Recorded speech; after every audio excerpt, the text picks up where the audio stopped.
Hi, I'm Anna Marie Cox, and Dan, you've made yourself hard to love. Hi, I'm Daniel Dresner. And Anna, have you ever been lashed? Why, yes, Dan. What for? What does he say? He says, like, what do you think or something? What do you think? I think he says, what do you think? What do you think? And then, so Dan and I chose that series of that dialogue from The Terror, which is what we're talking about, because we were both mystified on it. Folks in the Discord, people who want to email us, skeet at us, what do you think morphin was lashed for? We have our guesses, we have our theories, but it was not intuitively obvious in the context of the show. If you don't know what we're talking about, if you're new to the show, that wasn't the best way to start out. So let's begin again. Here we go. Okay. Welcome to Space the Nation, where we talk about science fiction through the lens of Alfred Thayer Mahan's theory of sea power. You got real specific, Dan. And historical particularism. It is cold sci-fi winter, and burr indeed. Burr. Yes. I am in Texas, where we're about to have what you might refer to, Dan, as actual cold weather. I have to admit, when you told me the temperatures, even I, as a Bostonian, was thinking, yeah, that's cold. That would be a cold snap. It's going to be in the teens, which means it will be going from 60-something to the teens in 48 hours. It dropped from 60-something to 20-something in 12 hours. And before anyone says anything, the problem here is not that people are like wusses about cold weather, although I personally am. Even though you've lived in Minnesota. Even though I've lived in Minnesota and Chicago and Nebraska. Yeah. I'm a native Texan. Right. We're not prepared for it. We're still not prepared for it. The ERCOT, our energy grid, is saying things will squeak by. That's you never want an official person to say that. Good Lord. I know, right? And I guess by the time people hear this podcast, you'll know it's supposed to be not as bad as it has been the past couple of years. I will say this is a bittersweet kind of occasion for me because my second weekend in this house 3 years ago was the big freeze. Oh, wow. So it's an anniversary of a home that I've really loved being in and gotten a lot of comfort from, but also please stop doing memories of cold. Please stop. Which actually, I'm even more impressed on it that you're willing to do cold sci-fi winter given these potential PTSD, triggering events. The thing is, I made it through the last two pretty well. I actually, for better or for worse, my pipes are in my foundation, which means if anything ever goes wrong, that's terrible. But it also it's hard for something to go wrong. Yeah. Hard for something to go wrong. And then also, while I have as drafty home as any in Texas with a loft-style living room, my little bedroom here, which is where I record, is very cozy, and I have 3 wonderful pets. And so and I have a fireplace, which actually, as you probably know, most of the time aren't very good for actually heating a home. No, they're actually horrible. If you have a stove, it works well as for heating, exactly. But an actual open fireplace does not really heat It's anything. Aesthetic for most of the time, although I generally only have them when it gets cool. But it is also nice to have if my electricity goes, which is I'm all electric here, no gas. So if electricity goes, it will be nice to have. But mostly it's the cuddling and the warm blankets. But it should be pointed out that not only is the Space the Nation, and not only are we doing cold sci-fi winter, we are today talking about The Terror. Oh, that's right. Yes. Dan, thank you.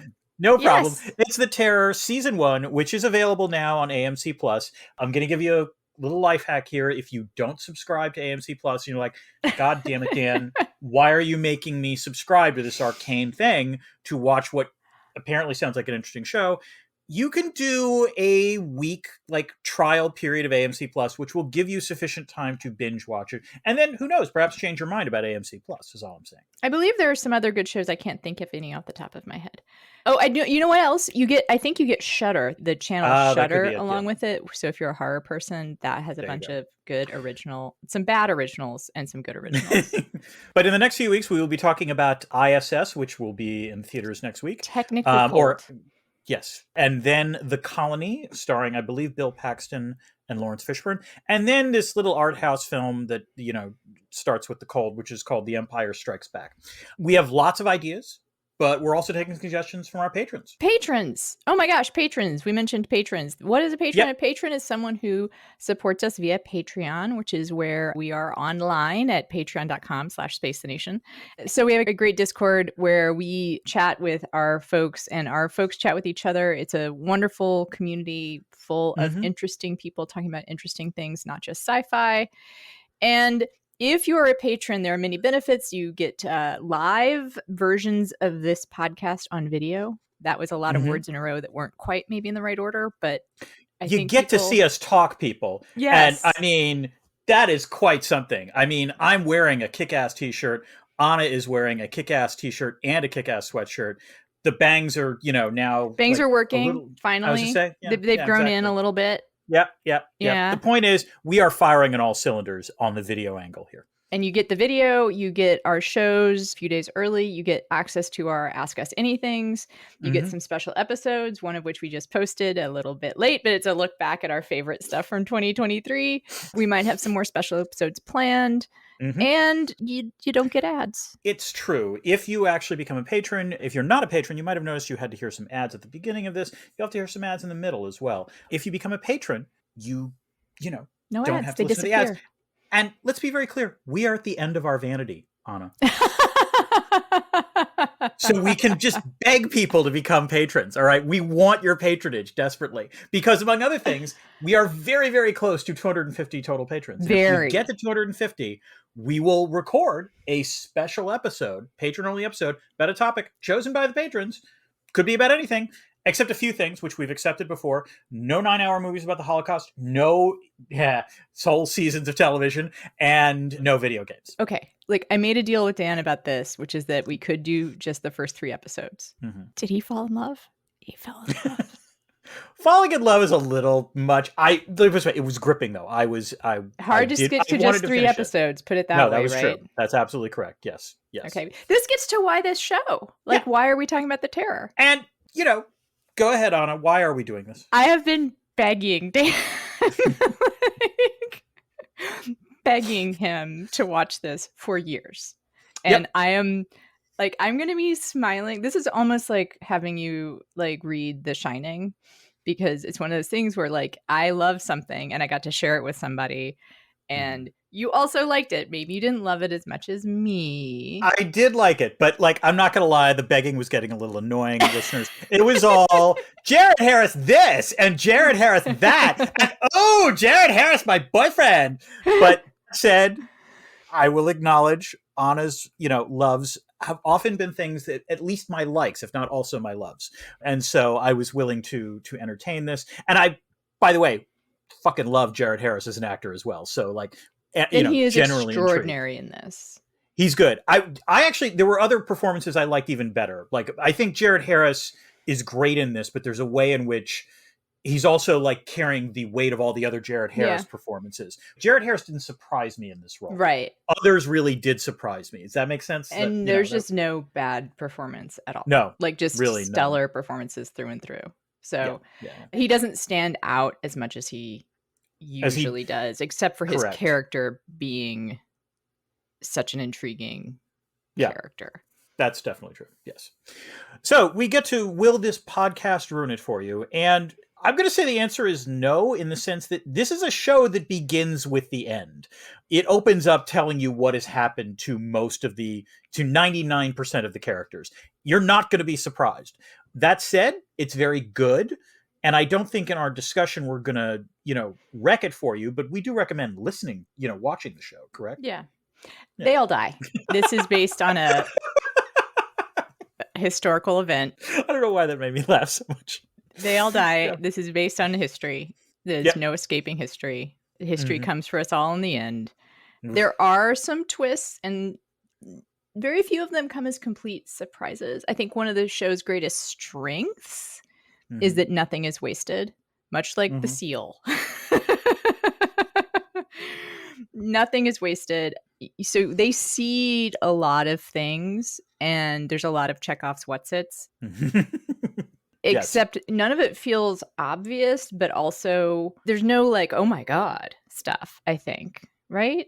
Some things that happen, how they happen are surprising, or they happen suddenly.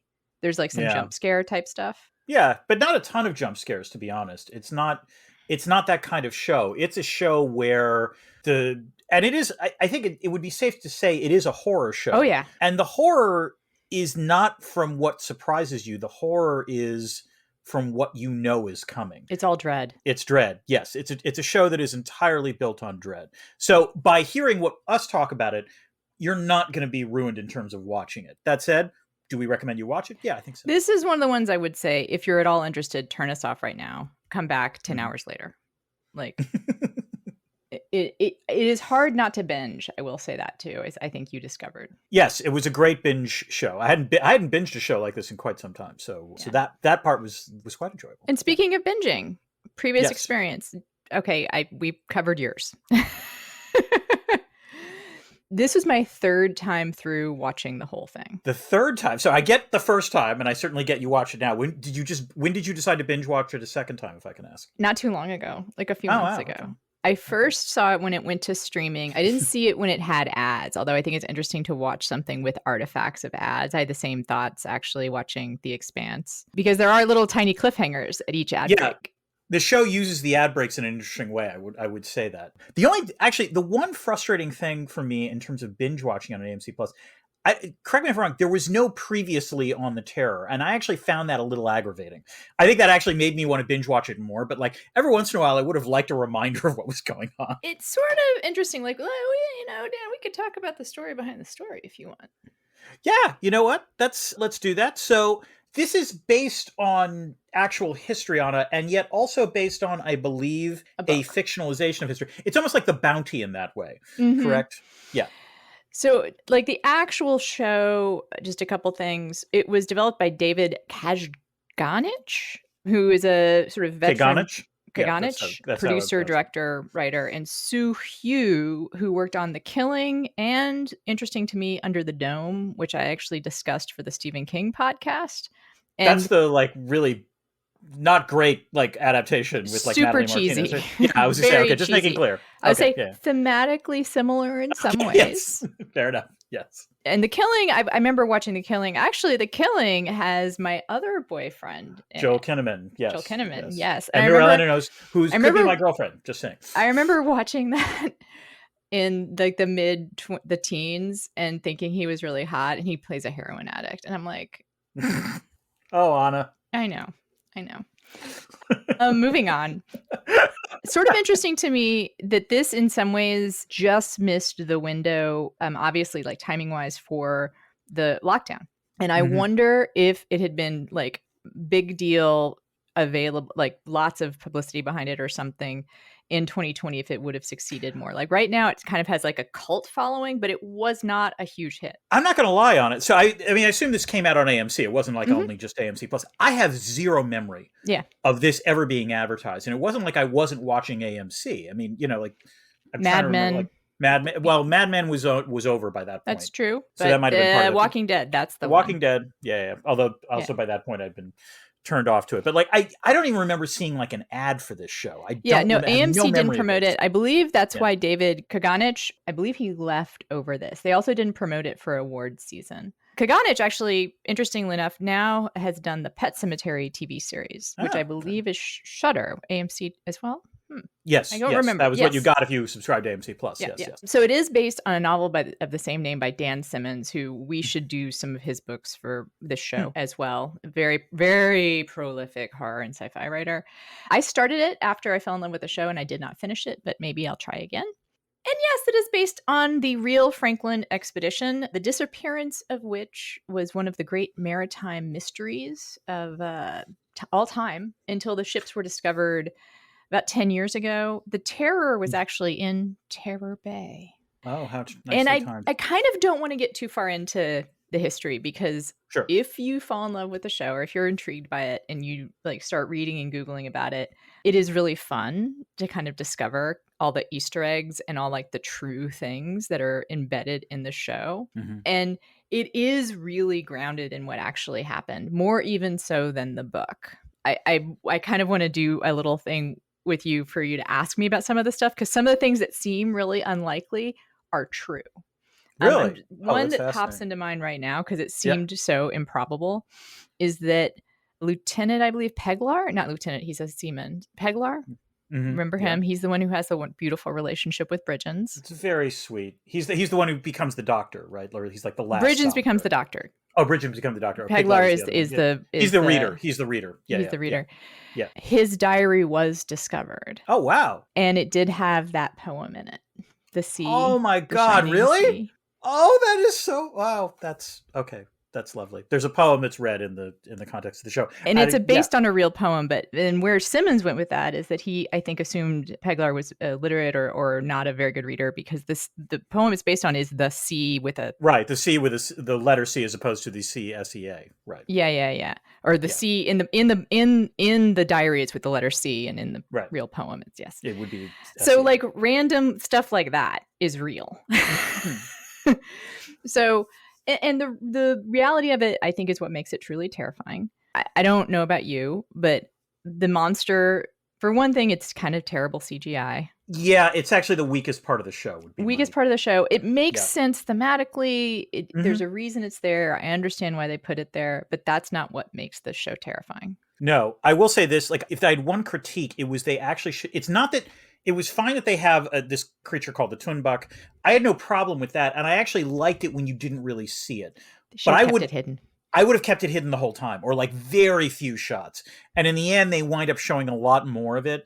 And it's just unfortunate. The CGI is unconvincing and it doesn't work. And so, except for the last shot, which I did kind of like, but like beyond that, I think they should have used real effects. I think that actually would have been better. But that's, again, it's a niggling criticism. Yeah, and some of the CGI of the ice is not very good. Like when they're in I actually guess there's a distinction. The tundra is the shale stuff. The tundra is the part that's dry, and I don't know what you call the place where it's all icy and snowy. If there's what that biome is called, just Arctic.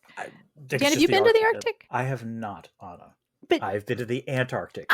Very that's right. different. That's very right. different. That's right. You know why? Because the Antarctic has penguins. The Arctic does not. The Arctic is fucking barren. Yeah. There's not a lot that can live there, which actually brings us to the Netsilik. And that is another place where the show improved on the book. That all of the actors that portray Netsilik are Indigenous people. Lady Silence, Nev Nilsson, is actually a Greenland musician who learned, she speaks, I don't want to get this wrong, Inuktitut? Inuktitut. Yes, for the role, because her Indigenous language is something different, which is now escaping me. They consulted with the Indigenous leaders on costumes, on culture. This is another way they could have handled this a little bit better with the monster. Tunbak is not actually part of that culture's mythology. It's an invention of Dan Simmons, sort of loosely based on some Inuit mythology. This is another, I just feel like they could have done something different, Like, anyway. I have less of it. Let me put it this way. It's a credit to this show. It's just a place they could have. I don't have a problem with them using Tunbak because it is fiction and you don't have to get everything perfectly right.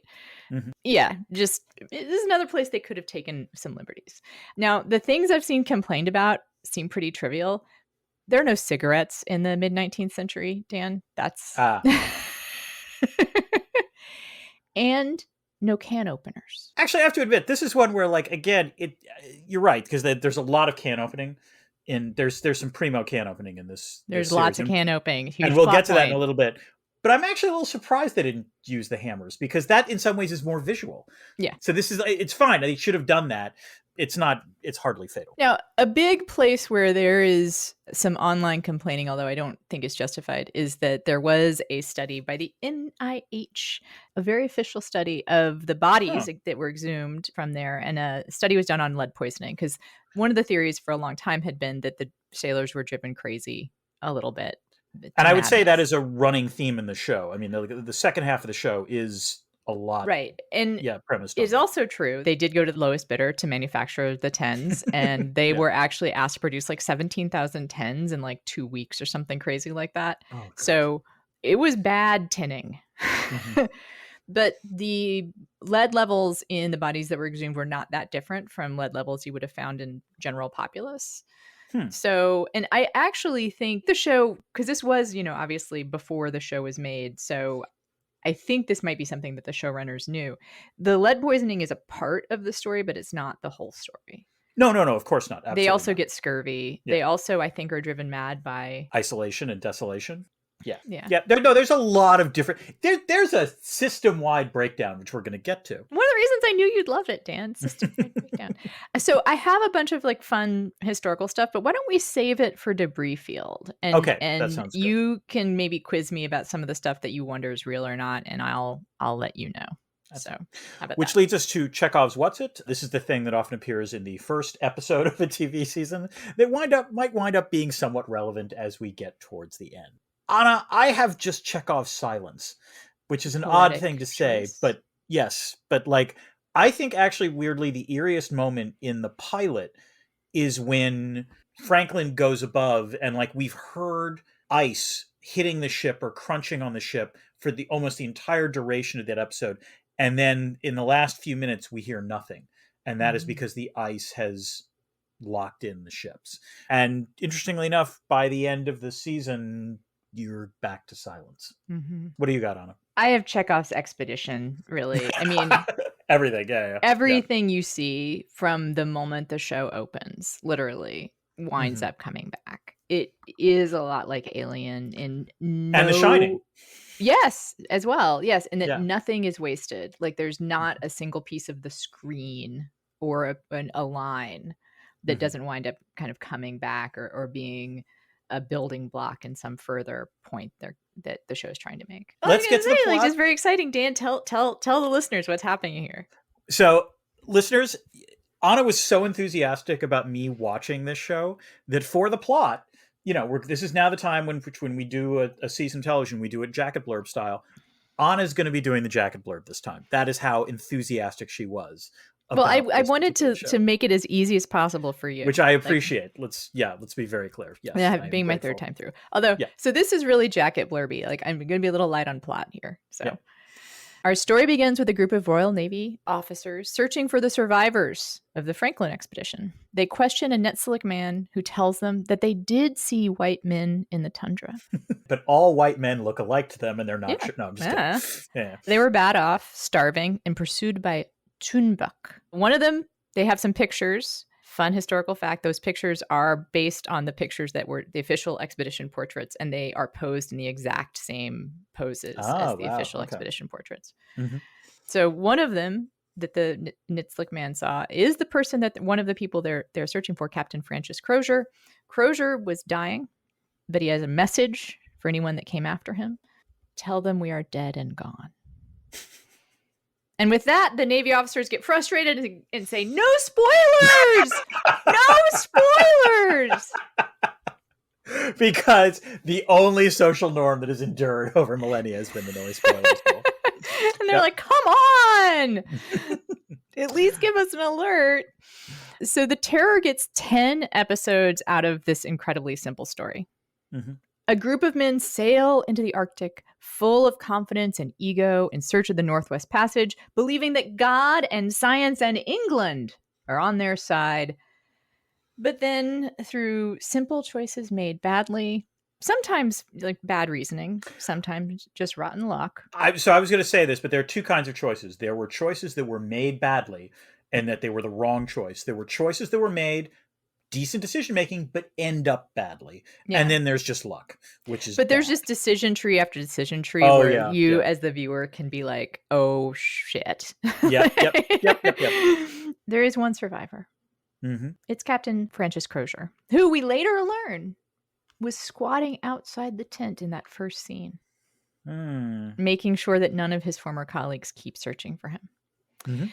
Now, embroidered through the story are lots of interlocking plots, including flashbacks, and I don't think I can cover them all. Dan, you're going to have to help if you see any important blank spots. But I'm just going to try to go through some of the most important ones. The most important ones being a list of 6. So, like, there's a lot. Yeah, there's a lot going on here. Probably the most important one is a mutiny led by an ersatz caulker, who is also ersatzly named Hickey, not named Hickey, actually. but goes by Hickey in the show. And this is seated in the very, very first episode where he speculates that Crozier's Newfoundland has a higher rank than the Below Decks crew. There is a tangled but ultimately harmonious relationship between the leaders of the expedition, Crozier, Franklin, and James Fitzjames. Crozier's alcoholism is a big part of the first half of the season. Yes. And the racism of the crew, and to a certain extent the Royal Navy also, sort of official racism, and how it inflames their paranoia and causes a lot of misjudgments and violence. Mm-hmm. There is the unrelenting brutality of the environment and their lack of preparation for it. And there is the supernatural monster. Yep. But kind of the least of their worries in some ways. I mean, he's a plot device. That's basically what he is. He's a symbol and a plot device. Yes. Now, Dan, what would you say to my little summary there? I would say you've captured a lot of it. I think there's a couple of things I would add. The first is the lead poisoning, not a minor part of the plot, and indeed winds up driving the entire I would say second the half, tins in general. Yeah. Second is Lady Silence and sort of her interactions with the crew. I mean, you get at this in terms of how they react to her and so on and so forth. The other thing actually is we do have shots of what's going on in London as well. Mm-hmm. Oh, and yeah. That's worth bringing up, which I'll talk about a little bit later when we talk about characters. And then finally, like, the crew's interpersonal relationships evolve, as the show goes on. And, we learn in some cases the backstory. In other cases, the backstory is not important. What's important is how characters react to the conditions. But we should get to how this science fiction is different from all other science fictions. And I will start on this one, which is, I think, Anna, I agree with you, which is the nominal difference is the Tunbach, which is sort of a monster that we haven't seen in anything else we've watched. But that's honestly an unimportant MacGuffin. What I found really different is a couple of things. The first is the deaths, which doesn't sound like it's a reason you'd want to watch. But every major character that dies on this show, and most of them die. All of them. All but one. Right. But almost all of them die. But they each get a very different death. In some ways, I half expected this show to end with Liam Neeson from The Grey just walking in, or like his Liam Neeson's ancestor from the movie The Grey coming in and sort of looking at camera or something. But the way they die is all very differently. Sometimes they have ghostly images that they see. Sometimes they have, just disheartening visions, heartbreaking flashbacks. Visions. There are flashbacks. There's some effects that I thought worked there. When I think, is it Wilkins, the one who was slowly driven mad? When he dies, you see his face. Colin's face blurs at one point, and it was actually a tremendously effective work there. The settings are also different. Just particularly, I think the first episode when they leave the ship, when they abandon the ships, which is an episode almost entirely shot in like this dusky light that had to have been, I think, was natural on a very desolate setting. Really well done. Third, the sound effects on this show, which are not insignificant because you see you hear the ice much more, I would say, than you see it. You talk about the FX not being great, but the sound effects were amazing. I agree. And again, it made the silence that much more disturbing. And then when they're on land, the sound of the wind also, like, actually very, very effective. The crunching of the tundra too. Yeah. And finally, and I think this bothered me maybe a little more than it did you, but I'm going to point this out. The body horror is not insignificant in this show, because a lot of what this show is what does cold do to people? There are toes that are amputated. There is teeth that goes bad. There is an exposed brain. There is gangrene. There are lashings. The camera does not shy away from any of this. And it is at times very difficult to watch. But it's consistent with the show's theme, which is what happens when, man's pride goes before the elements, I guess. And you were like, you asked me, you were surprised that I still really love this show with that. Right. And I'd say a couple things. One, it's not slasher body horror. No, it's absolutely not. But it's also unflinching. I mean, it's unflinching, but it's not extraneous. Yeah. It's not egregious. Yeah. Right. It's also body horror that is weirdly, like, I am much more disturbed by things that are done to bodies. Like, right. And that, right. The cold is doing this mostly to them. It's not torture or mutation or anything like that. Yeah. Like mutations, I actually have a trouble with. Like, that's actually something that's like a weird, deep ick of mine. Sure. Yeah. And now I will say, that in a strange way, what makes this show different is how it is like what we normally think of as science fiction. Mm-hmm. It is in an environment much like space. Yeah. An environment that wants to kill you, which is something you hear about space a lot. It's actually, that's a line in the show.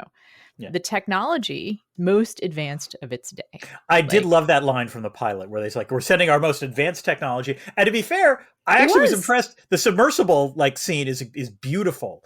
But diving where bell, yeah, where they sent the guy down to the diving bell, it was beautifully shot. I love that. And that he never recovers from that. That's Collins's break. Yeah, exactly. Yeah, it's the beginning of the end for him.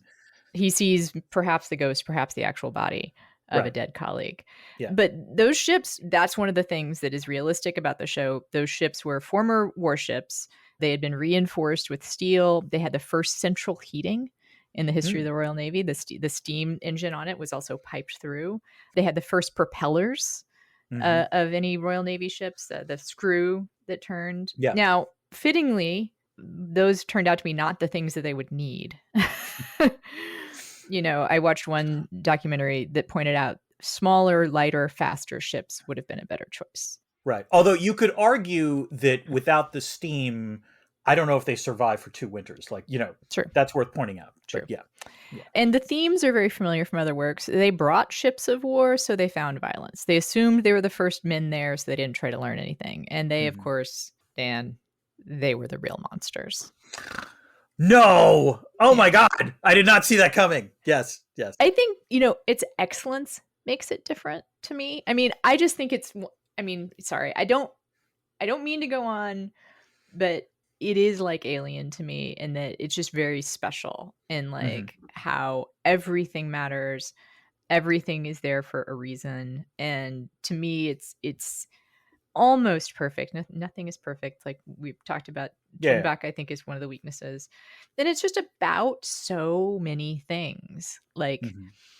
It's about, cruelty. It's about humanity. It's about technology. It's about violence. It's about toxic masculinity. There's so global much political there. Economy in there too. I'm just global political economy. And this time, thinking about how I was going to have a conversation with you, I thought about, well, damn, there's a lot of politics here. Damn. Yep. And I did text you. Hickey would have made a terrific Republican politician.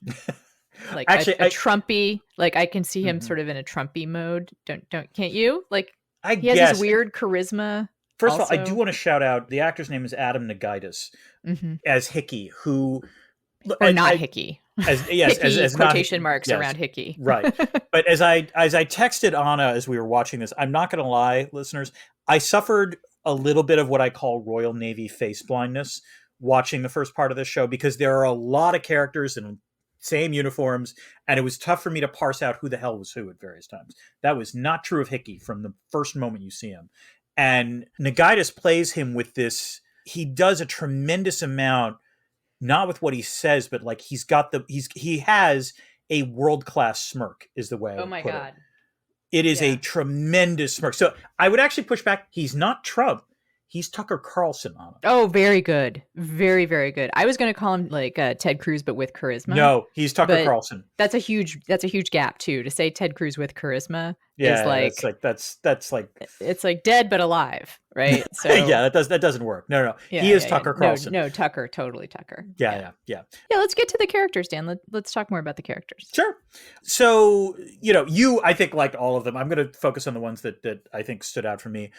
The first was the arc of the Fitzjames-Crozier relationship. So James Fitzjames, who is played by Tobias Menzies, and Crozier, who's played by Jared Harris. It would be safe to say they start the show not really respecting each other or liking each other. And indeed, the leader of the expedition, Franklin, who's played by, I'm going to mangle his name, is it Ciaran Hinds?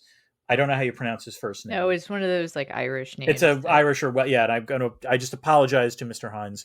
I'm screwing this up. I'm pretty sure the last name is Hinds, so we'll just. Yes, exactly.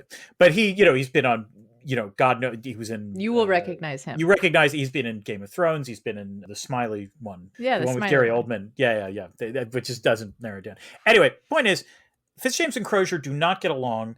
Events transpire, and in a show that gets bleaker and bleaker for obvious reasons as you see the chances of survival starting to dim, one of the most surprising things is the way in which these two characters learn to like and respect each other. Love. And Yes, and love. Yeah, no, that's a better way to put. Yeah, yeah. And in particular, like I think both of them, I think, learn new things about each other. But Fitzjames in particular just comes across as a complete martinet in like episode 1, and by episode 9 or 8 or 9, he has, you really genuinely see his humanity, and you also see, by the way, why he actually could have been a decent leader as things go on. And we'll get to that. He becomes a decent leader. Yeah, he becomes a decent leader. On the other hand, there are two characters that are great and completely unchanged, and I love them both. I'm going to argue about one of these. All right, go ahead. But Blanky, who is Crozier's sort of, comrade in arms, not his nursemaid exactly, fellow veteran of many expeditions, yes, who has, in my opinion, the best death on the show. And also, just honestly, I was laughing along. Most likable, also. Yes, you would hang. We would hang out with him. Yes, in a we would want a beer with him. Yes. Like even more than Crozier, who is a love of mine. But right. Would he always be fun to hang out with? No. Would Blanky always be fun to hang out with? Well, yes. Yes. Hickey, I think, was also unchanged. You want to push back on this, but I think. Let me this way. I will acknowledge that, Hickey's behavior gets more erratic, but I think Hickey is just like sociopath. There's no other way to put it. He's a sociopath, but I think he has an arc. Okay, we'll talk about that. We can talk about that. I also want to shout out the women. As you said, Lady Silence, who we learned her name is Silna in the last episode. She has barely any dialogue, and in the second half of the season, for very clear reasons, has no dialogue. She does a lot, tremendous amount, with just her facial reactions. And Greta Sachi from Presumed Innocent, I believe, and from back in the day, plays Lady Jane Franklin, and has what might be the best scene of any character in this show. That was my favorite scene, where she talks about survivor bias. I fucking love that scene. And also her story, that part is true. She did. And also Sophia Craycroft. That is a true part of the story that they both. That is amazing to me. Worked their little, Victorian butts off. Corseted butts off, yes. Yeah, corseted butts off to get a rescue going. The scene with Dickens supporting a subscription. And that actually happened. That's amazing to me. Like that, because that was one of those where it was like it, it's like the biopic thing of, Charles Dickens, welcome, like where you always say their full name. Yep, Dickens is there. He also he had a newsletter. Dan, I don't know if you know that, but he was on Substack. He was on Victorian Substack. Not shocked by that. Yeah. He devoted many newsletters to promoting them. It's mentioned in the story that the public is making us do this basically at one point.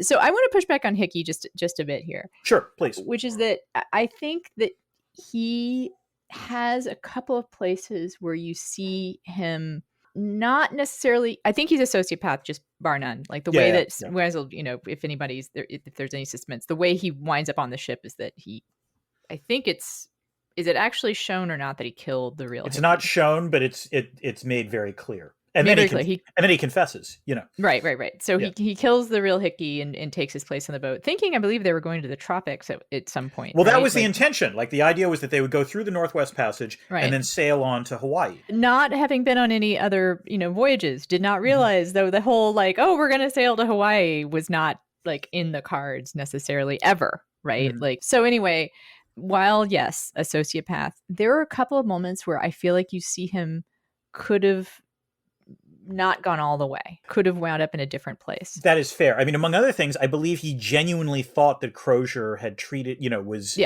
was elevating him, as it were. And he gets disabused of that and reacts badly to it. And I think also that's something that someone else tells him. Someone else says to him, Crozier, you thought Crozier was making friends with you, but Crozier he'll drink with anyone. Right. I actually don't know if that's quite true. I think that Crozier has it in him. You see him make connections with crew members. You do, but he wasn't making connections with Hickey like that. Agreed. But I think that was a little rough on Crozier for that person to be like, that meant nothing. But to be fair, it was his ex who said that, correct? Yes.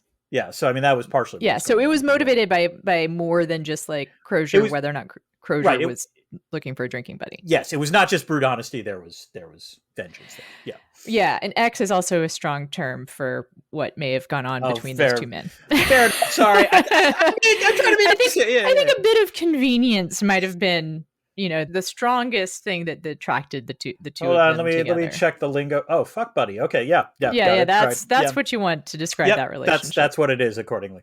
Yeah. But he is a very incredibly dynamic sociopath, much like Tucker Carlson, I suppose. When his speech when he's about to be hanged is so good. Like, he delivers it. So he's just been indicted by Crozier with evidence right. of these horrible crimes. And then he rebuts it and he's got nothing, but he's so convincing. Like, well, the key thing was he uses Crozier's Irish accent against him, and that was the part. Yeah. That and that's more racism that should have mentioned in the first. That there's like, to get to the true part of the story is that Crozier was not the first choice. Neither was Franklin. Neither was James Fitzjames. Like, all of them wound up on this ship sort of for bad reasons. Crozier, though, reason why he should have been in command. Like, the fact that he was Irish is what kept him from getting higher rank in the Royal Navy. I'm going to push back on that, Anna, when we get to the IR part. All right. Would it turned out better than it did with Franklin? Probably. I don't deny that. That is what I'm going to say there. That is fair. Yes. So other favorite characters, you mentioned Blanky. He's just, we need to say more. He's just the best. Yes. Good sir. Yes, who was, by the way, the names are not Reedy. subtle on these. They're all real names, Dan. I cannot believe that guy's name was Good Sir. They're all real names. That blows me away because I'm like, come on. Even Hickey is a real name. Yeah, I can believe that. Yes, I James Fitzjames. I have to admit, when I first heard real that, name. Really? And it was the story of how he got named actually the correct. Wow, that is amazing. Illegitimate child in Brazil paid off the guy, the chief of the Navy son, got in some kind of trouble, and James paid off whoever it was that needed to be paid off. All that is true. Wow, that's amazing. It was shot in China. Like, all of that is true. All right, Anna, I'm not going to lie. One of the reasons I thought you liked this and really wanted me to watch it was because I kept thinking, is Anna trying to tell me that my shot in China story is going to Antarctica? Is that what you're trying to tell me, that I bring it up too much? Because to be fair, you now bring it up way more than I bring it up. Yeah, but now it's turned into a bit, Dan. The thing with bits is that you repeat until funny, and then you keep repeating it some more. Sure. All right. Yep.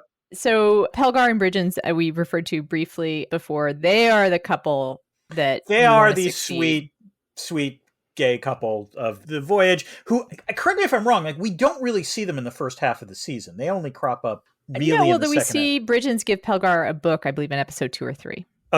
Okay, but like the thing that I noticed is that Hickey and his, was it Gibson that he was with? I can't even remember. Yeah, he's a very weird looking guy. Yeah, Hickey and his boy toy, like we discovered them, or the show makes it clear what's going on with them, I think in episode 2 or 3. No, we see Pelgar and Bridgens like exchange a book. Like Bridgens in the book The Terror, what happens is that Bridgens has taught Pelgar to read. He became aboard illiterate, and so, but in the show we see Bridgens give Pelgar a book when they go off to look for leads. And then also I think there's a sweet scene in the carnival episode where it's not really drawn attention to, but they're looking for each other in the aftermath. So they're very sweet. I could go on and on about Crozier. Maybe we'll talk more about him later. Collins' arc is really, tragic and fascinating. He is for the first couple shows, he's a, straight-laced officer. You get the idea. He's fairly charismatic, liked by his men, etc. Hero. Like, the word hero would be applicable. Yeah. Does the diving bell, sees something and never recovers. Yep. And then Crozier's aide-de-camp? Yeah, I think body man. I don't know how. Yeah. Body man. Jobson has a beautiful arc. Again, one of the little bright spots of show that is just relentlessly bleak is when Jobson is given a battlefield commission. That was the sweetest scene in the entire show, possibly. Yes. His also, as a person in recovery, I'm gonna get a little. Ooh, the scene where he is aiding Crozier, and he talks about his detoxing. Yeah, and he talks about his mother having to tend to his mother. By the way, that in some ways that scene might be this perfect synecdoche. I could never. I always say synecdoche, but I don't think that's it. I don't think that's correct, but like it's a symbol for the show because there's a very sweet. It's a very sweet story as he's trying to comfort Crozier through his detox. but it's also very clear how that story ended, and he doesn't say, which was a mercy, would be the way I would put it. And then I have Morphin on here just because I thought he was funny. And like, to me, he's an example of the crew in general. He stands in for the crew. Like, Yeah. he's like a decent guy, Mhm. right? Who just tries his best and winds up getting sick and dying. Like, you just see him kind of like occasionally, like, and he wants to do the right thing, and he keeps on asking for help, you know, and it winds up doing no good. Speaking of asking for help. Yep. You know, there is nothing worse than a man who has lost his joy, Anna. So maybe these ads will cheer you up. We'll be back right after this.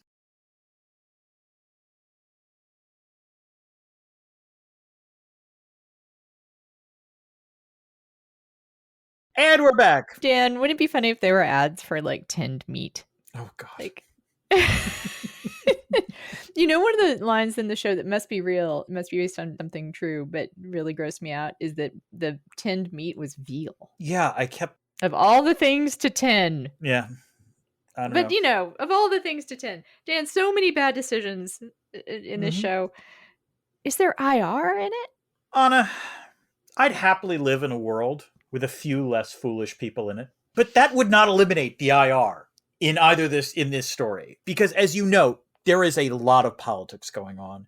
And there are multiple ways of looking at it. In fact, I can offer you 3 ways of looking at it. So at the structural level, the systemic level, sort of big think level, this is a story about the power and hubris of empire when confronted with unfamiliar conditions. And it's not like, this is not subtext, this is text. It's clear lines throughout it in the entire show. Kind of the least interesting part of it. Yeah, yes. Yeah. But I will say, one of the things this show does remarkably well is, yes, there's stuff that's text, but the writing is of a pretty good caliber. Like, there are some really, the lines that are sort of uttered on this are incredibly pithy. So, like, you know, in this place, technology still bends the knee to luck, which is just a great sort of way of summarizing it. And, you know, towards the end, I think it's Crozier who says, our empire is not the only empire. Oh, wait, who was it? Who said it? It's Hickey. Oh, it's Hickey who says our empire is not the and only Hickey is empire. talking about the supernatural. Yes, but I actually think it's the natural that's the real empire in this show. That could be the way it could be read that way too. Yeah, that's the way to do it. The most heartbreaking moment in this entire show, the first season. Well, I mean, there's I know a lot of them, but as someone who teaches global political economy, for me personally, the most heartbreaking moment is when Good Sir, who is trying to learn the Netsilik language, finally is trying to explain to Lady Silence the importance of the Northwest Passage. And he's like, and it leads to trade, which leads to cheaper goods. And by the way, that's all true. I just want to be very clear. But like, it's nonetheless, it's capitalism, but nonetheless, like, the horror it is ravaged on Lady Silence, not on Lady Silence, but on, is it her father or her, you know, like, he's trying to explain capitalism to her.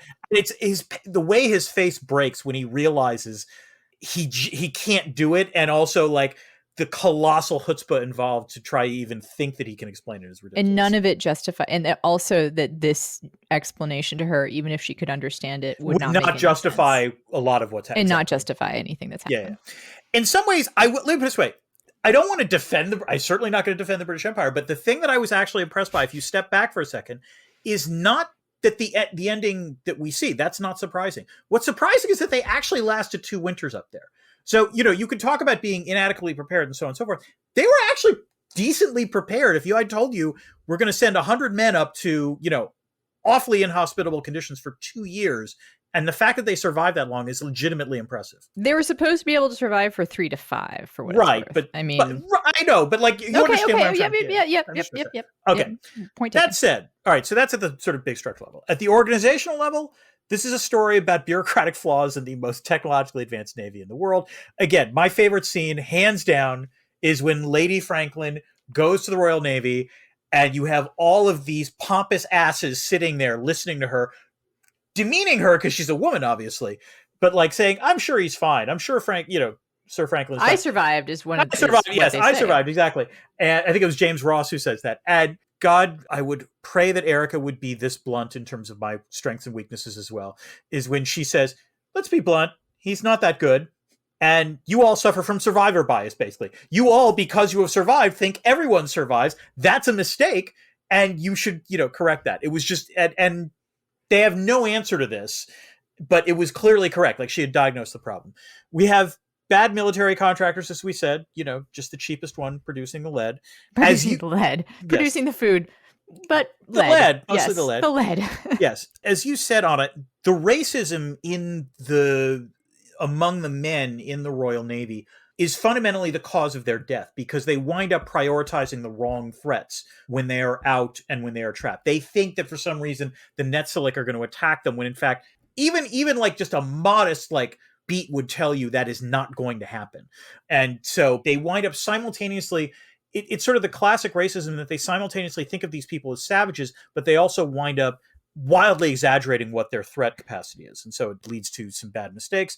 And, the Northwest Passage was a pretty important thing, if I understand it, which does lead me to wonder why they couldn't have perhaps appointed somewhat better people to this mission. There is history here about how this happened, and I think part of it is that the more experienced Arctic explorers, I remember one of them, and I don't know if it's Ross or not, was just gotten married. Yeah, that's right. I think that's correct. And then another one had also just gotten back right. from an Antarctic exploration. Then you know what? Maybe you would not be so willing to go to the Arctic if you just got back from the Antarctic. Okay, but I'm saying in that point, maybe wait on the mission. You don't have to do it immediately. Another historical point that's interesting here is that if they had waited, they would have had better luck, because the Arctic had a mini ice age for 5 years. And they suffered from one of the things that happens is that they're stuck for essentially 2 years, and even during what is essentially the summer, it's still cold there. So that was the tell. Because it was legitimately colder than usual for several years. Yeah. Wouldn't know anything about that here in Texas. Anyway. At the individual level, this is about leadership and leadership styles and or the lack thereof. And Anna, you might hate me for this, but I'm gonna point out this, that I know you love Jared Harris, and Crozier is the one that you think, oh, why wasn't he put in charge? What is interesting to me is that I'm not going to defend Franklin. He makes some bad choices, and indeed the fundamentally fatal choice. But the thing that Franklin, and for that matter Fitzjames, gets that Crozier doesn't get until much later, is that part of being in command is not just making the right decisions, it's selling those decisions to your men. And that is crucial. So I liked Franklin's speech to his officers at the end of the first episode, where where he says, I'm just saying, Dan. Yeah. You give all the good speeches you want. Yeah. If you don't choose the right direction to go. Absolutely. No. Not going to disagree with that. But let me put it this way.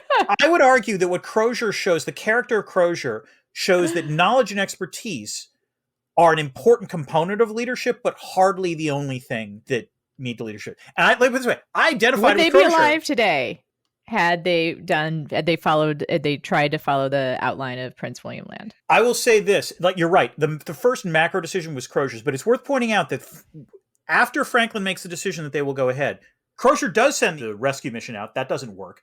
Nothing else that Crozier does works out very well. Now, that's mostly not Crozier's fault, to be clear, but How about that carnival? I actually had no problem with that. I thought that was a good...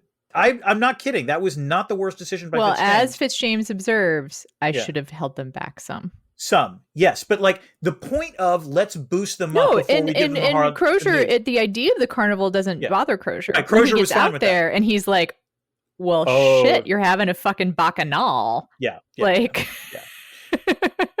put it this way. As I was watching this show, particularly the first half of it, I identified with Crozier. He's the one who knows a lot. He's the one who is making wry comments as he sees, foolish commanders making foolish decisions. And I was thinking, I'm giving you a little bit of a hard time. I recognize Franklin, he has EQ. Yeah, that's it. I'm not, and I don't want to defend Franklin. He's actually a pompous ass who makes the wrong decision. But I will say, watching Fitzjames grow into the idea of we have to do things was I was surprisingly moved by that. I think he's amazing. I also want to point out that Franklin forbidding his niece from marrying Crozier is another bad decision. Also real. Oh, God. But it was okay. A little bit unclear from the historical record. Crozier was cheerily sweet on. I think that's even the language used in one of the letters on Sophia Craycroft. She did reject him twice. It is a little unclear what actually happened, but she also wrote some of the letters in favor of looking for the expedition. And so one of the suppositions based on that, although it's not quite clear from the letters that have been sent among the various people, is if there was really like a genuine, sweet, like longing for each other. I have to say this was also not like, it's not exactly, weakness is not quite right, but like I didn't quite buy Crozier's love of Craycroft. And we only see one scene between them, so it wasn't clear. Harris sells it, but you're right. Yeah. Harris's lines there are so good. I will use as many drawers as you require. That was good. I did like that. Because she, for people that watch, she makes fun of him for only using 2 drawers in his dresser still, even though he's not on a ship. And he says, I will use as many drawers as you require. But let me put it this way. I will say this. There is a difference between making bad decisions, which is what Franklin does, and good decisions that end badly, which is what I think Fitzjames and Crozier does. And so you get to see all of that on the show. And also, by the way, among the doctors, because holy shit, the doctors. Stanley. Yes. He's the bad guy. He was in also a show with not very many bad guys. Right. He's actually pretty unrelentingly a dick. I will say this. The one line I loved of Stanley's was when Good Sir finally like shows some sass, like some spine in response to him. And Stanley's like, he's never done that before. That's interesting. Like it was actually like the one moment where it seemed like, oh, okay, I'm actually identifying with this character a little bit. That's fair. Yeah. But anyway, there's a lot of politics and a lot of bad leadership here is all I'm saying. And you're right. I loved Crozier. And part of it, to also be fair, he was a drunk for the first half of the show. Not exactly the most energetic of commanders. So again, it's that, let me put it this way, as an academic, I feel acutely the kind of character that might be right, but lacks the capacity to lead and influence others. Yes.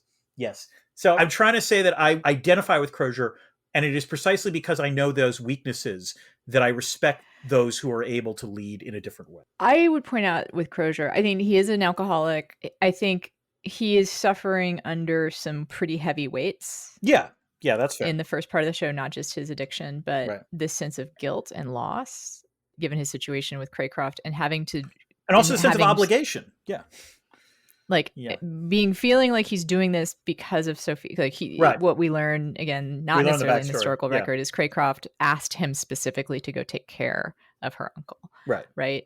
And I think his leadership style is perhaps better than you're kind of giving him credit for here. I mean, he'd been on several, we learn he's been on several expeditions. And his crew respects him. That's true. And his crew respects him. There's, I think, one of the minor characters I really love was Hartnell. Yeah. Who gets lashed.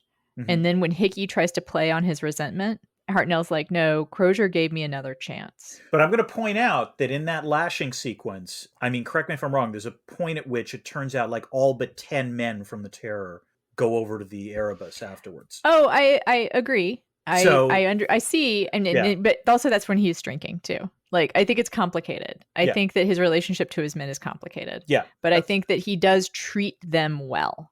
Like, he means to. And his command, when he dries out, and Jobson he's a much better commander. Loves him. Oh, yeah. Well, of course. Well, because we all love Jobson. And Blanky loves him. Yeah. Like, no. Blanky's... I'm trying. I want to be very clear. I'm not trying to say Crozier sucks. That's not it. There is tremendous amounts to admire in Crozier. What I'm trying to say is that you and I, because of the way we are hardwired, perhaps sympathize with Crozier. I think I understand. But I also think, for instance, so let's talk about children for just a second. Oh, God. Wonderful lack of children on the show.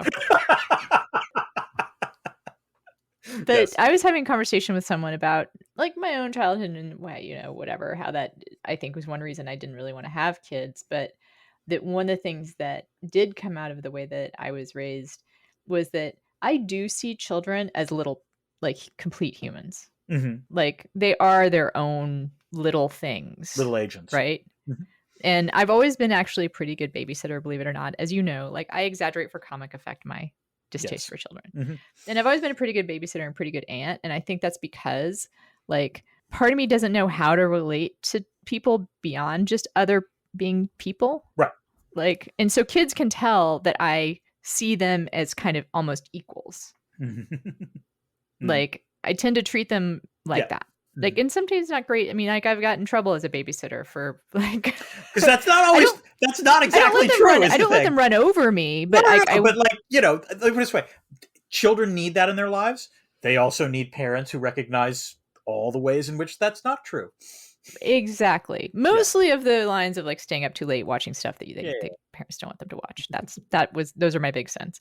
But I think that Crozier has a similar relationship to the non-commissioned officers and to the seamen. Yeah, that's fair. Like he doesn't know how to relate to them except as fundamentally equals. Yeah. Like of lower rank, but like, and that's one of the reasons why his scene with Hickey, where he is like, we're both Irishmen. Like we both, have to, well, not actually Irishmen, but. Yeah.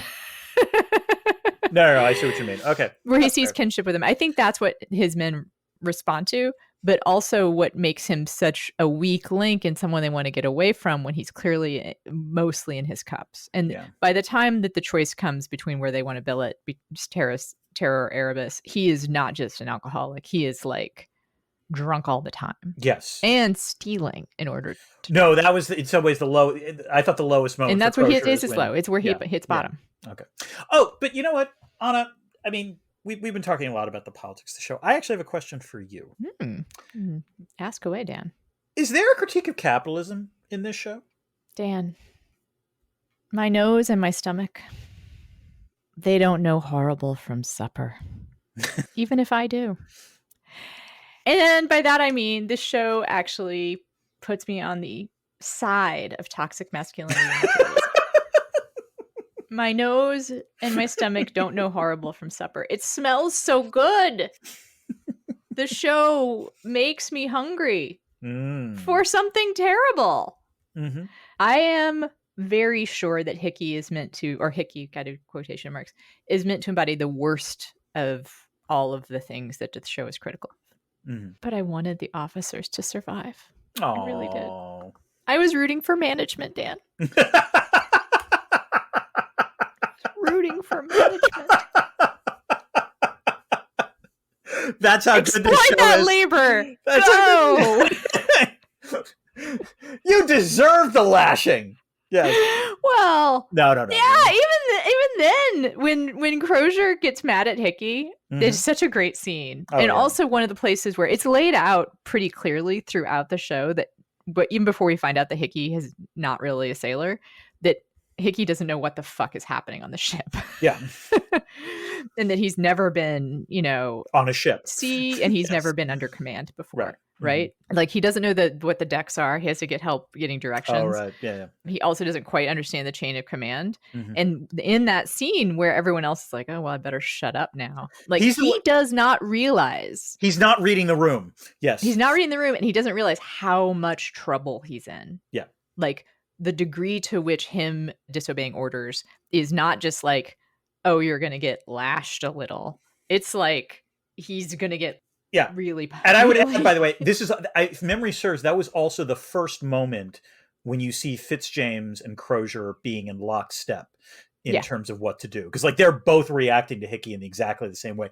Crozier loses it a little bit towards the end, but like Fitzjames has zero sympathy for what's going on and completely agrees that the punishment is appropriate. And it's shown like also this is where, the racism gets the best of them. Yeah. Like where there's the assumption that this woman is somehow in charge of the monster, and that, again, that the monster's the threat, which is kind of like... Although this is where, correct me if I'm wrong, but she was within the context of the show, she was supposed to be in charge of the monster. She is supposed to be. Right, she's not, but yeah. Within the context of the show, what actually, I mean, this is a little unclear, but I think I'm reading it right, where her father was a shaman who controlled the beast, right? Yes. Through a spiritual, link of ritual connection, kept it under control. Yeah. And then he's murdered. Right. And so the beast is without a master. And she's insufficiently trained to do it. That was the reading. And even when she tries to bond with it, it's not completely clear like whether or not that takes, I think. Yeah. Mm-hmm. And what we learned from other people in the community is that like this has gotten out of control. Right. Between your insufficient training and also the invasion of these men, like they have set everything off balance. Yeah. And this is chaos. And also they were like, you have to fix this. Yeah. Which she does not. No, not really. No. So now we have Discord. No trash! The Okay. Okay, Dan. Yes. With just a couple questions. Okay. One of them is from Zach. How did they get to you, Dan? How did they get to you? And I believe this is a reference to you succumbing to my influence on watching the show. Yeah, Zach, Anna's my friend. So, like, this isn't really, I wasn't really resisting too much. It was mostly that, fine, we will, watch it at some point. So, it's a 10-hour commitment. You have a busy life. That's true. I understand. This was well timed. Look this way. This was well timed during the break before I have to start teaching. If this had been another month or two later, I probably would have resisted a lot more. Let's put it that way. So from Josh F., what is your worst case scenario survival situation, and what is your best case scenario survival situation? Anna, do you want to answer that first? I can answer. I can't. I don't know what the best case survival situation is beyond there isn't one. Isn't the best case survival situation you get stranded on a desert island with plenty of food and hope of rescue? My best case scenario survival situation is New Zealand. Oh, that kind of, yes. That sure. would that's the island you get stranded on. Whenever I get that's asked, where you go. Right. Whenever I was doing when I wrote the zombie book, I would give the zombie talks, I'd always be asked, "What is your plan?" And I said, "My plan, if things really go south, go to New Zealand because it is geographically remote. It is mountainous, so the zombies can't climb. The wines are excellent, and everything grows there. It's fantastic place. It's beautiful. I've heard. I really want to go. Oh yes. So my worst case survival situation, I actually have a specific thing I want to tell people, which is order your abortion pills now. Okay then. Yep. I actually just wrote a piece about this, and I hope I'm not offending everyone. Probably not, given what I know about our listenership, but I'm actually kind of serious about this. Mm-hmm. The forced birth forces are coming for mifepristone. Mifepristone, or yeah. And that is actually the most common form of, terminating a pregnancy today. Over 50% of all pregnancies are terminated that way. And there's a case in front of the Supreme Court that may, because they've agreed to hear it, will inevitably alter its regulation somehow. I don't think this Supreme Court's going to be yeah, never mind, guys. This is, if I understand the law on this, I'm a little more optimistic about, or I don't think they're going to reverse, but we'll. No, I don't think they're going to reverse it. Yeah. But any screwing with what the regulation is currently around it will disrupt supply and also open up further opportunities for disrupting how it is handled. But wait, your lack of trust in the Supreme Court is probably well placed. Let's just leave it at that. So it's $150 to get. You can get advanced you can have it. I can't remember the term for what the official healthcare term is for you, but you can have it prescribed in advance. aidaccess.org. It's $150. It is not illegal to possess them. Mm-hmm. It is not illegal to mail them currently in any place, although the pro-life forces are trying to get the Comstock laws reinforced. So that's fun. Yeah. So that is what I advise, because that's a worst case survival situation for a lot of people right now. So sorry to bring us down for a sec, but you probably have a more fun answer, Dan. Oh no, my answer is horribly depressed. Well, I mean, this was the worst case, survival. Yeah. The worst case is that I am an over 50 person with a strained Achilles tendon, a torn rotator cuff. I think I'm developing a repetitive stress injury in one hand. I'm done for. There's Also, you can't see. Yeah. Also, I'm blind as a bat. So, worst case survival scenario situation. My worst case survival scenario situation would be one in which my entire family lost, was killed, and I have to go on by myself. That would be. Oh, well, that's. Well, you asked worst case. I mean, that would be something I would not want to ever have to imagine. Yeah, let's move on. Okay, yeah.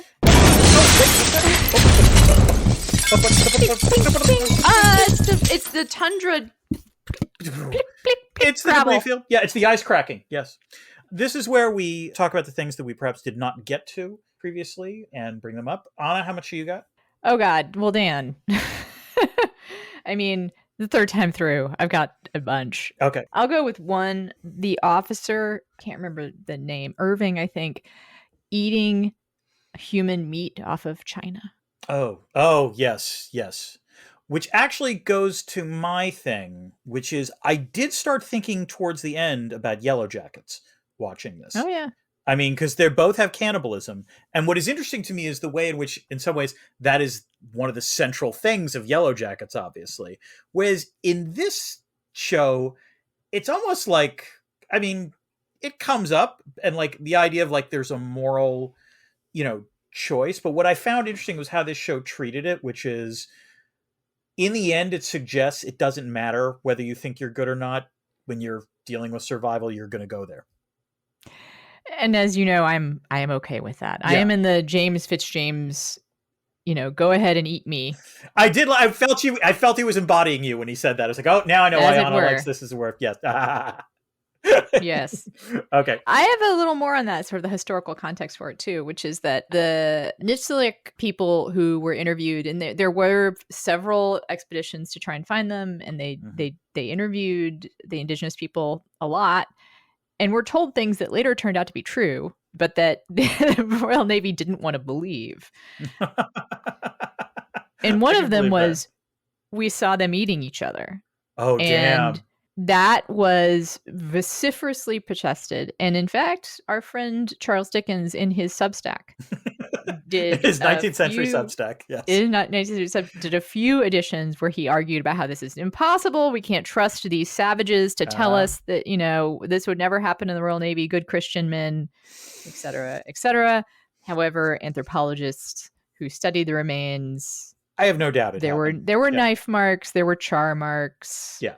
Yeah, that is what happened. One question that I couldn't quite figure out, which was, why did Lady Silence return to the camp during the it was the Bacchanalia, like she cuts her tongue out and then she comes back, and I couldn't quite figure that out because, well, she's clearly like dazed, I guess, and she feels something for Good Sir, and she feels something slightly different for Crozier. But I was puzzled why she returned. It didn't make any sense to me. That not a huge thing, but I just couldn't. I didn't. Yeah. But speaking of the carnival, so we referred to it a couple of times. Yeah. That is a really disturbing scene. Oh yeah. We see Stanley, the racist doctor, lose. This is a detail I love. So in the very beginning of the episode, or not very beginning, but he has a very short journey to madness. We see him drawing his daughter in his journal. Mm-hmm. And that to me suggests he has some hope of seeing her again. There's some reason he's doing that. Right. And then he hears two things in a row. The thing about the meats, or the tinned food, and then that they're going to have to march to safety, or supposed safety, take this risky journey. And that's when he realizes, And that just sends him. Mm-hmm. And he traps his fellow men in this carnival that has already gone a little bit out of control, just a little bit too good of a time. It was just too rowdy, would be the way to put it. Yeah, too rowdy. Yeah. He traps them and sets the whole thing on fire. By the way, I also love that episode because it's the one time Hickey does something noble or good. Yeah, and that's what I'm trying to say. I think that Hickey has these places, when we talk about the decision tree tragedy of this show, I think there's some decision tree tragedies for Hickey. And Hickey never going to be a good guy. No, but look at this way. Props to Hickey. There's a fire. He realizes people are trapped. He cuts the cloth loose, and in the process kills someone accidentally. But it was the one time where Hickey did something. It was like, oh, okay, you're doing the right thing. That's good. It's good. Yeah. I have some lines that I could spread out for the debris field, or read them all at once. What do you think, Dan? Read two now, and then I will go with my next thing. Okay. Close is nothing. It's worse than nothing. It's worse than anything in the world. That's Crozier. Yeah. And then there's a description of Crozier, which, again, as a fellow alcoholic, kind of stung, but I loved. You have a glass of knock me down in one hand and an alarm bell in the other, which I'm like, yeah, woohoo. This is cold sci-fi winter, and I do want to say you feel the cold watching this show. That in contrast to, it was one of my criticisms of The Shining last week, but no, you feel the cold watching this. So, and clearly some of it was shot on a set, others, shot in real life, but it's by and large pretty seamless that way. And I props to the production on that. The opening credits are masterful. Yes. And it's one of the few shows where I just happily let the opening credits I never skipped through it. I loved it every time. They're nice and short, but also incredibly evocative. Oh God, the way that their faces melt away. It was just well done. The most disturbing, this is a lot of disturbing stuff. Edward, at the very end, it's the last episode. I don't even. Okay. But I couldn't figure out how that happened. The jewelry on his face. It was disturbing. Well, if there are sharp edges to the link, so what happens is we see, and actually I did not watch that. I told you I watched the last of the show today. when that scene was coming up, that's when I went and made my coffee. Yeah. Okay. So it's actually, and you know what? That's the body horror I don't like. There we go. Yeah. So we come across, and also it's it's I heartbreaking. have to say it. Yeah. You don't have to say it. We see one of the last episode, all the characters meet their fate. One of them meets his fate, and his face is adorned with jewelry in a rather disturbing way, is the way I would put it. And the other part is that part of that is, so, after Crozier is saved by Silna, yeah, he demands that they go back and look for his men. And he realizes, and she agrees. Yeah. And they find a trail of bodies, and it just gets more and more heartbreaking as you see the detritus of, civilization kind of like be left behind. Yeah. They're very pointedly books kind of strewn across the way. Oh, the paper scattered across the camp was, again, like that was actually great subtext. Like in terms of the British Empire, it was like, yep, that's as imagery goes. And then the pretty final good. thing they actually find them. I believe that is the Northwest Passage, right? Like where they're in front of, or not the Northwest Passage, but they're in front of water. I believe it was. Oh God, it's where they were headed, right? Right. No, they were trying to find the Northwest Passage, and I believe it was. No, but this is where they were headed. They find water. Yes, they're on a beach, which means they theoretically had reached the next leg. But also, that was their heartbreaking. Journey. It's when Blanky writes Northwest Passage because he's the one who sees it. Yeah. So that's not the Northwest Passage, but there is the group of men that the last survivors. Yeah. But yes, mostly you see dead bodies, and what's disturbing about that man is that he's not dead yet. Exactly. Yes. And we're moving on. Let's go on. More lines. Stanley there's a great Stanley exchange where one of the soldiers early on has his skull ripped open by the monster and manages to survive. It's very weird. Yep. And his brain is showing, but he's brain Stanley, dead. Basically, he's in a coma, medically alive, but he's in a coma. Yeah. Stanley describes the brain as a pudding. Oh, God. And the other doctor says, "Well, I would call it a cathedral. I suppose it depends on the man." Yes, that was a good line. I think the only last thing, I found it interesting that the last shot of the show is of Crozier alive, ice fishing with a child. Mm-hmm. It's the only child you see in the entire, well, no, it's not the only one, but like and it was just interesting. That was a conscious choice. And the idea of, I wondered, did Crozier marry? Did he like have a family? My favorite real life thing to add on here. According to Nitzlik eyewitness accounts, is that he was seen alive as late as 1858. Okay. Which would have been 10 years later. After 10 years later. And by that point, he would have been in his 50s, which for that time and that environment, he may well have died of natural causes. He may well have been a part of a community up there. I like that idea. I don't think you live 10 years in that without becoming a part of a community. You know what? That's a nice. And I think that's a testimony to, I mean, it's a bleak image, and he looks introspective. I mean, he looks introspective, but he doesn't look. I mean, it ends in an ambiguous way, and I found it like he's clearly bearing the weight of what has happened, but at the same time, he's also taking care of people, and he has a child. Like, it's not clear if it's his. Who knows? But not obvious. But like, as given what we know at the outset of the show, pretty good. Like, they stuck the landing, which is hard to do in these types of things. So well done on that front. Especially in a show that resembles a puzzle box, even though we know the ending. Like, there is like a lot of like, well, how are they going to wrap this up, right? How are they going to stick the landing? And I think they do as well. Mm-hmm. I actually have a couple more things, but it's hard not to end on that. Yeah. Instead of going through my list of things that are true, I hit most of them in our conversation. And I do think the idea that Crozier survived